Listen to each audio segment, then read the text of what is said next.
สายตาที่เจ้าแนมมามันแทงลงไปที่ใจ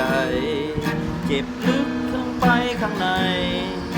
ก็คงต้องเก็บอาการก็พื้นทดเห็ดคือเก่งทั้งที่ใจแหลกลานก็เลยต้องทรมานเมื่อเขาจากไปปวดเก่งนักหนาหักเขาว่ายอมใจอ่อนปวดแสบปวดร้อนเมื่อเขาหนีไปบ่ลาเขาควงคนใหม่จูงมือกันให้เฮาเห็นเต็มสองตาจากลาทิมเฮาไว้ในอดีต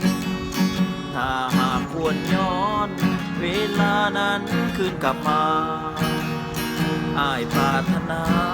เฮ็ดทุกอย่างให้สมใจเจ้าสิบ่ยอมให้มีเรื่องราวที่แสนเจ็บปวดความรวดร้าวนั้นมีเพียงในอดีต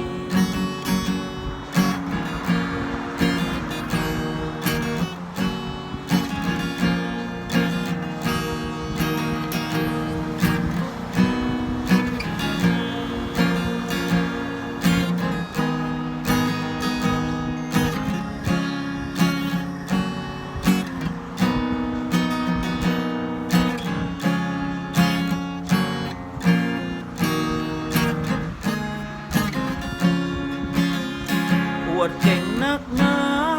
หักเขาบ่ยอมใจอ่อน